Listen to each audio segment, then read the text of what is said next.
Clive Derby-Lewis died on the 3rd of November 2016. He was released on medical parole in the year 2015 after having spent 22 years in prison for his involvement with the killing of Chris Hani, who was the leader of the South African Communist Party and also the commander of Umkhonto we Sizwe, the military wing of the ANC. After his release from prison, Derby-Lewis was not allowed to speak to any media, and he was not allowed to leave his house for that matter. We were, however, to secure an exclusive interview with him, which is the only interview that he has done since his release from prison. After Derby-Lewis's death, it was said that he took all his secrets with him to the grave. But during our 1 hour long interview with him, he spoke extensively about his life, about his involvement with politics and his experiences during the early 90s, the killing of Chris Hani, his battle with the Truth and Reconciliation Commission, his years in prison and the assassination attempts on his life, his battle for medical parole, and his experience after having been released from prison.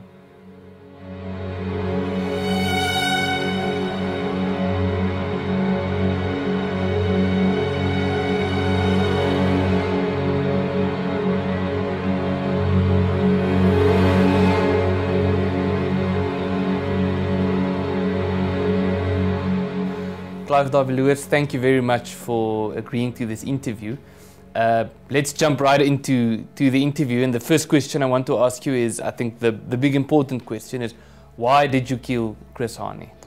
Chris Hani was a hardline communist who was determined at all costs, even to laying the country to waste, to achieve his political aims. He was a radical. He was uncontrollable by the ANC hired authorities. He was a man who targeted civilians in preference to military targets. And as far as we were concerned, he was public enemy number one. Well, we'll delve into the Chris Hani topic a bit later in the interview, but if we take it a step back, you were, I think, about 12 years old in 1948 when the National Party took over. How did the politics of South Africa and of the National Party in particular influence you in growing up? Well, I lived right through the so-called apartheid era.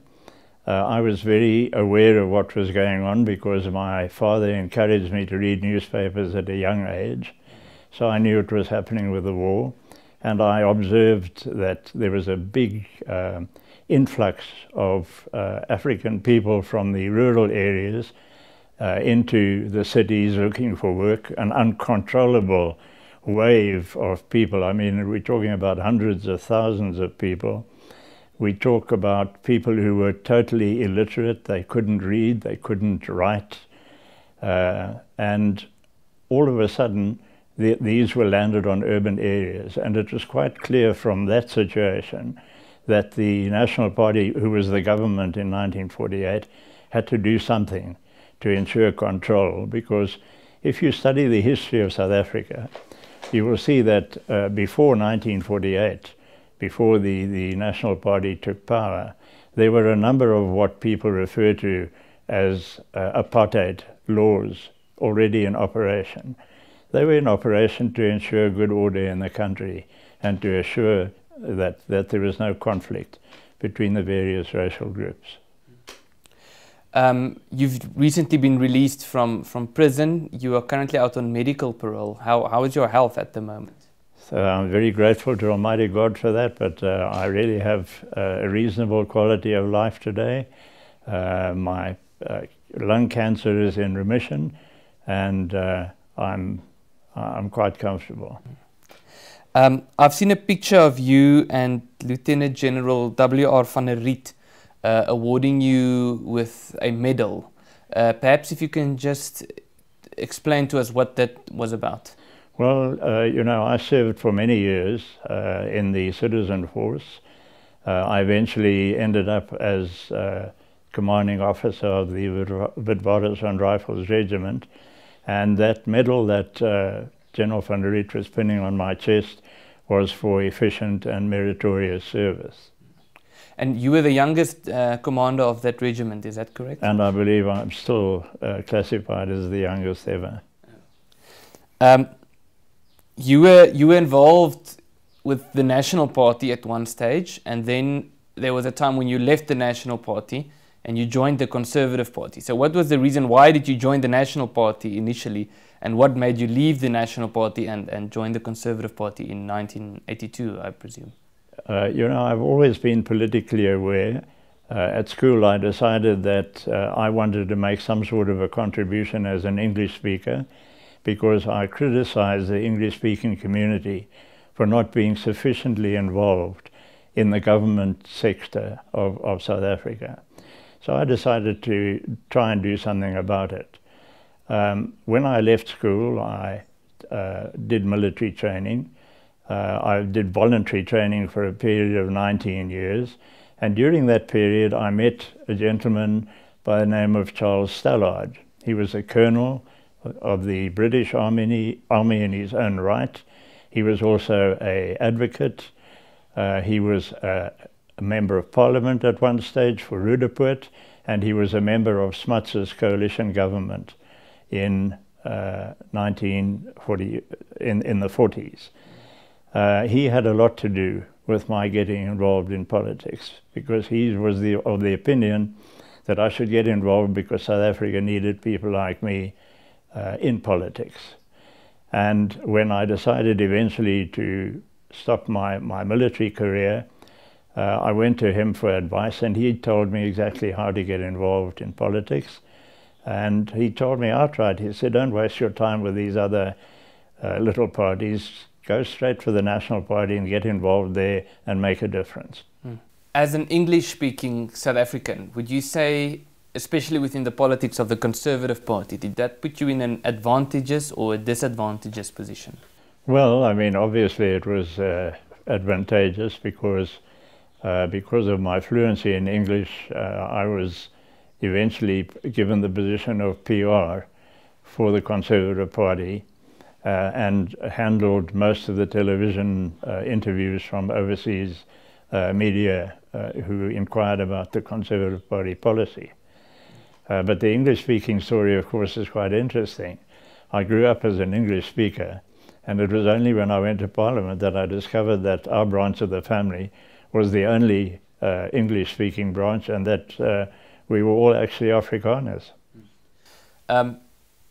Obviously, a person can have many identities. You can be a Afrikaans-speaking person, or you can be a white South African, or you can be a South African.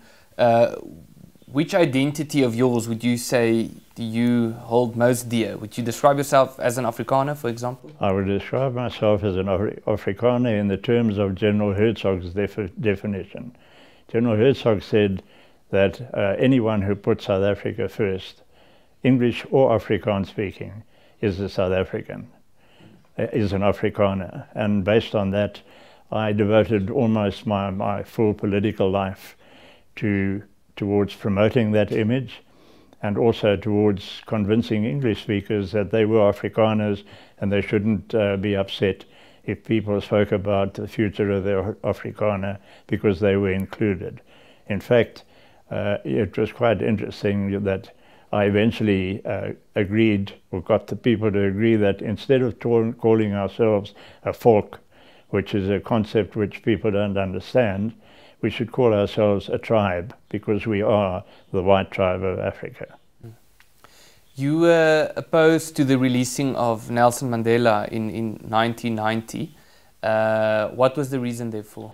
Well, I was certainly opposed. The most important reason was that he refused to repudiate or disassociate himself from violence. You know, with an attitude like that, you couldn't release the man. I mean, he had to renounce violence. But wouldn't you say that apartheid was dead in any case, and that certain changes had to be made? Changes in what regard? Political reforms, releasing Mandela, unbanning the ANC.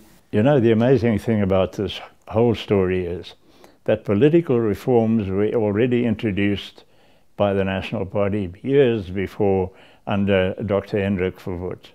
The policy of separate development, which the media mischievously branded apartheid with the accent on the HAT, hate, That was a policy which was aimed at developing the various African tribes to the stage that they were able to competently govern themselves. I mean, that political reform is unbeatable in world terms. In fact, what would eventually have happened in South Africa is we would have had something similar to the European Union, where we had self-governing sovereign states all cooperating for the benefit of everyone.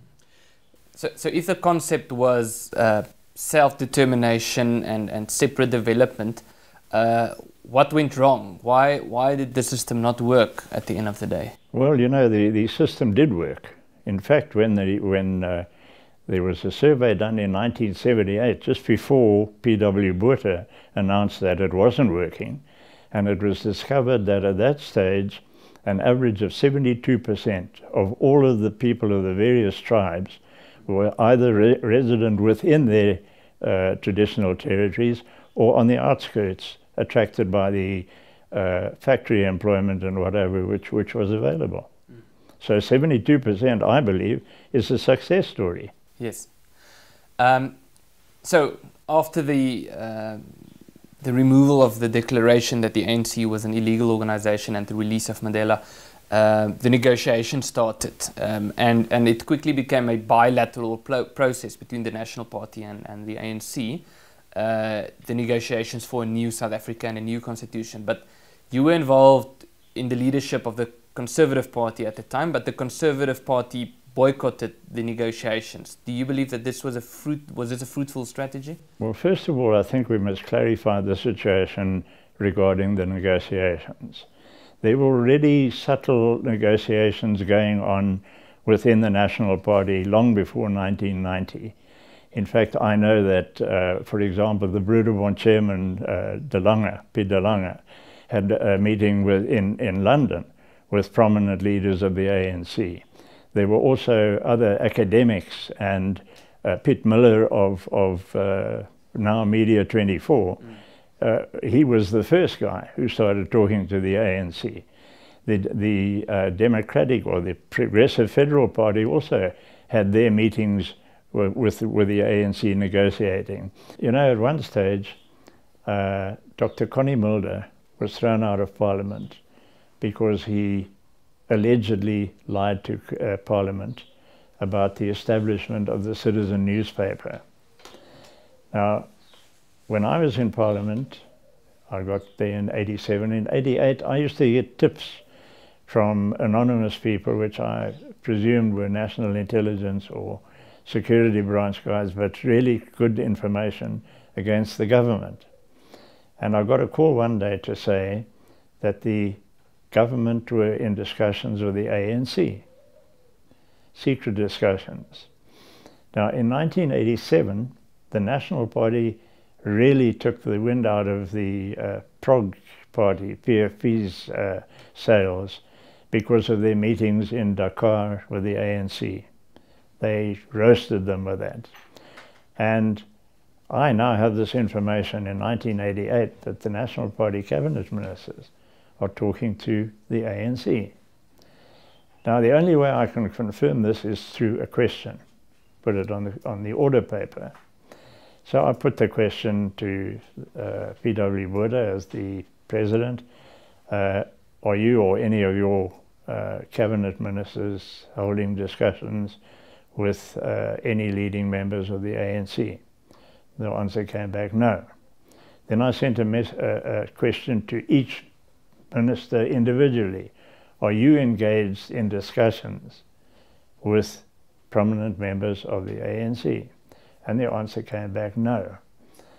Now, I went to the caucus for that when I got the initial information, and I got a mandate to handle the matter. And I thought, oh, I've got to find, you can't ask the same question twice.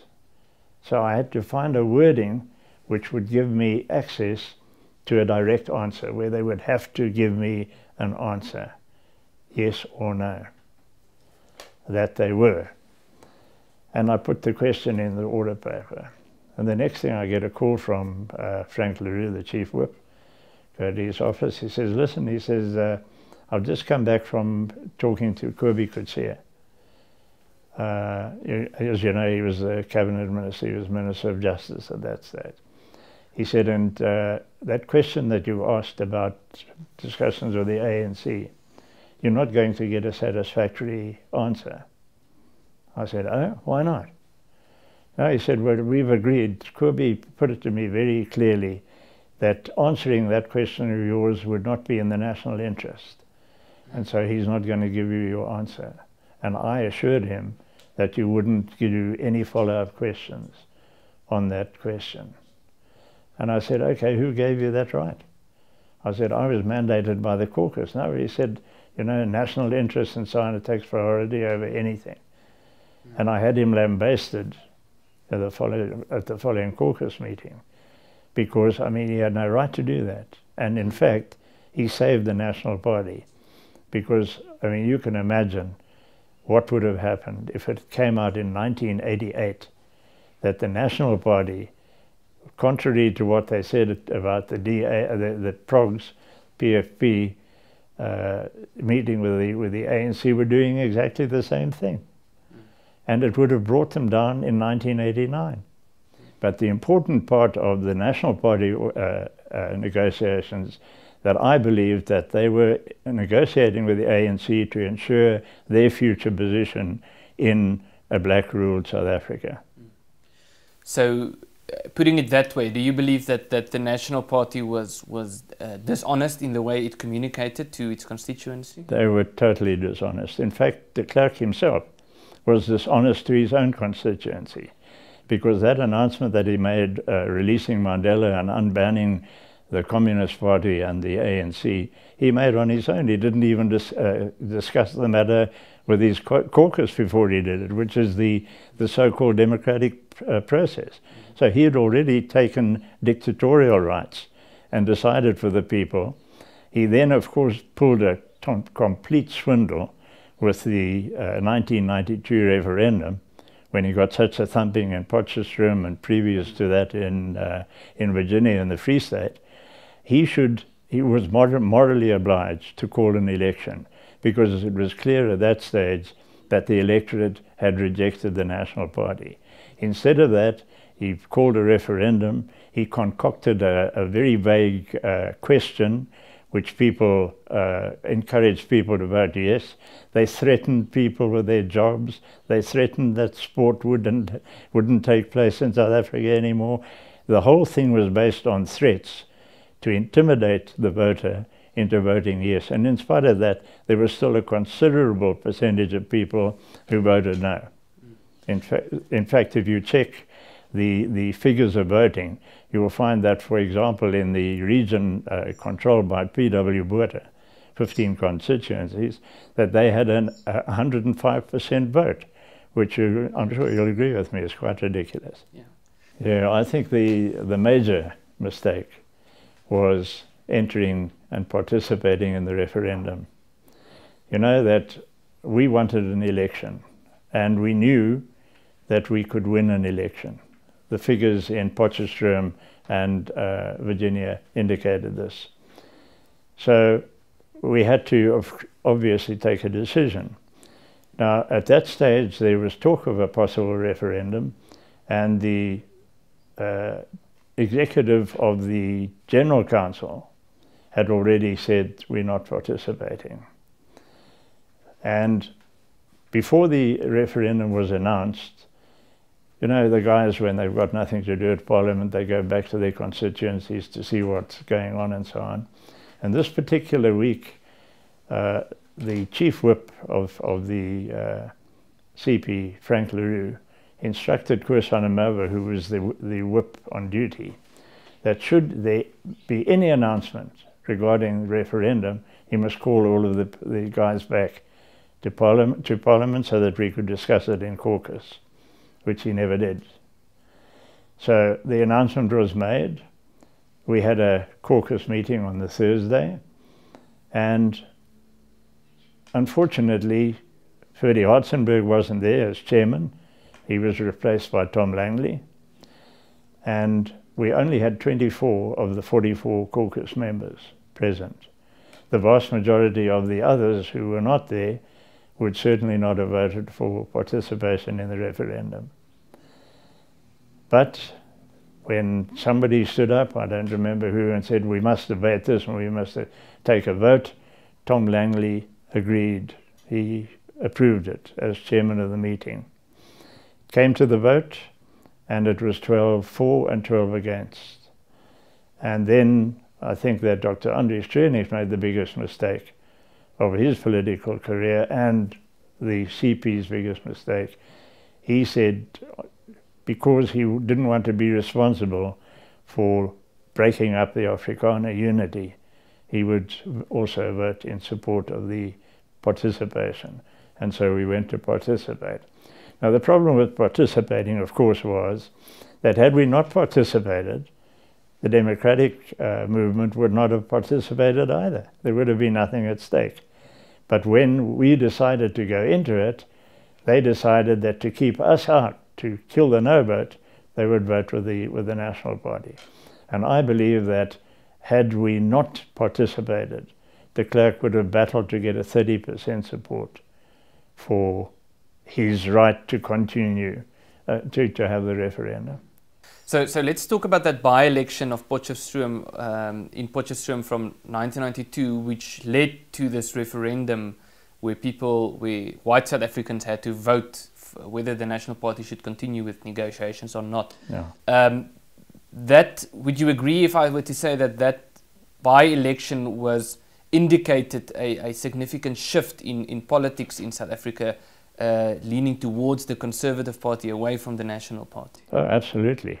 In fact, if my memory serves me correctly, the political pundits were saying that the result in Potchefstroom indicated that at that stage 56.8% of South Africans would support the Conservative Party in a general election.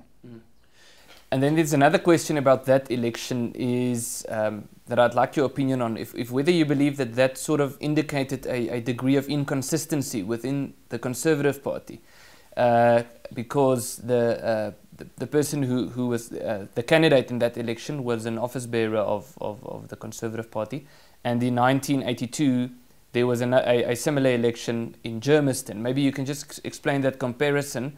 And do you believe that there was an inconsistency? Yes, well, as far as I was concerned, there was, because I was personally involved.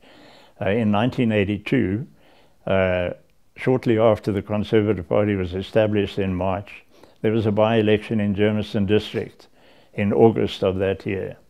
The local community wanted me to be the candidate. The General Secretary at that stage was a man by the name of R.C. van Wyk. And I think he was of the old school National Party who really didn't trust English speakers.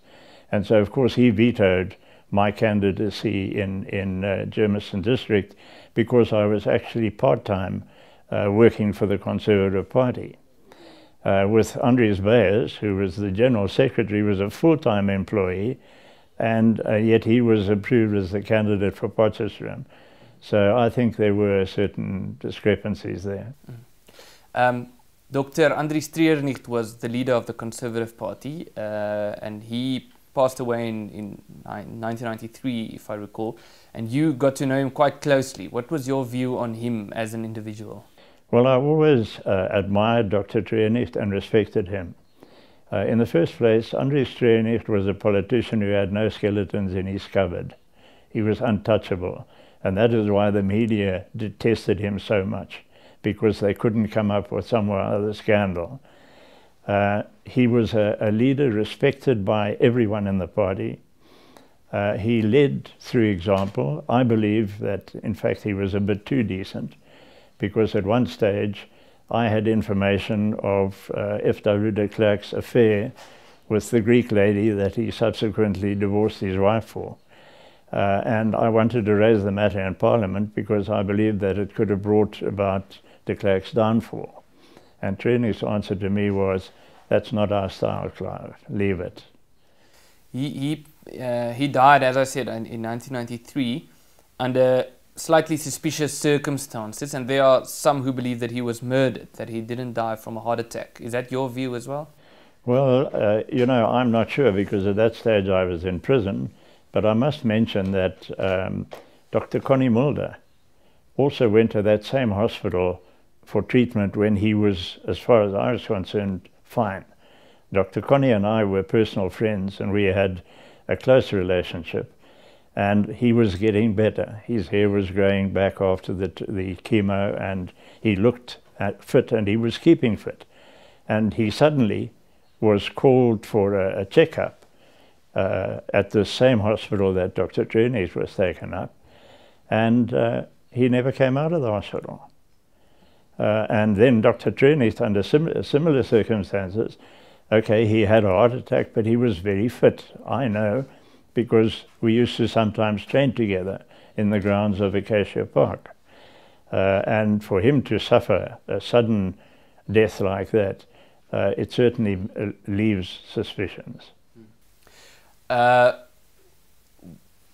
you think perhaps maybe the whole story with Chris Hani and your conviction might have played a role, or do you think there were other factors? I don't know.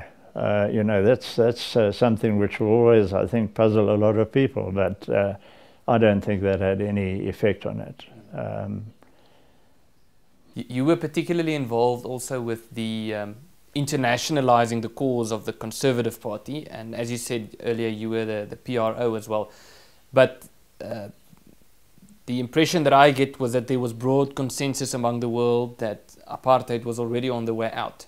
Do you think you were able to sell or to market the position of the Conservative Party, and did you make any progress in this regard? Well, yes, you know, the most important reason for our visit was to inform the business community overseas what our policy was. And we had a final interview with the president of the Union Bank of Switzerland. And after Dr. Jenny spoke to him and outlined our policy and whatever, he said to this president, he said, "What would your feeling be if the Conservative Party became the government in South Africa?" And the president's answer was a simple one. He said, "We only look for one thing in a country, and that is stability. If there's stability, we will invest, because we know in South Africa we can make good benefits out of our investments. So if you ensure stability, that's all we want. We don't mind what your policy is." And how would a Conservative Party government have been different than a National Party government? Would it implement the same policies, or would there be changes in the way the system was implemented? Well, you know that the policy of separate development was so successful that there were 4 self-governing territories who had total sovereignty finally. It was the Transkei, the Ciskei, Venda, and Bophuthatswana. Bophuthatswana was the surprise of all, because those Tswanas people took it so seriously that within a period of something like 3 or 4 years, they became an exporter of agricultural products, which made them one of 3 African states, the other 2 being South Africa and Botswana, who were actually able to export agricultural products. So it was a success story. The Venda government were very successful with their tourism. The Ciskei government were very successful in effecting industrial development. The only flop was the Transkei, and that was because those people were too arrogant to do anything themselves. They just sat there and reaped the benefit of massive financial injections from the National Party government and did very little to develop their people. So, with the benefit of hindsight, and from a strategic perspective, what would you say, because at the end of the day, the Conservative Party did not succeed in taking over the government. So what would you say were the biggest mistakes that the Conservative Party made? Well, the biggest mistake we made was trusting de Klerk. I mean, we expected him to behave like an honorable person, which he had no intention of doing. He was determined to betray us. All of those negotiations and discussions that they had illegally, and I almost exposed that at one stage with Nelson Mandela and company, they were all aimed at securing their own position in the future with a black-dominated government. And the fact that, as you know, after 1994, they became part of the combined government confirms what my suspicions were. But I actually in 1990 issued a information pamphlet in my constituency in Krugersdorp under the heading of Oorgawe, in other words, surrender. And I outlined the process that I believed was going to be followed by the National Party government in their determination to betray us. And with a few date problems, what I forecast exactly took place. Why particularly Chris Hani? Why not Nelson Mandela? That could render South Africa ungovernable. At that stage, I still wasn't convinced that it was the right thing to do. And this is something which didn't come out generally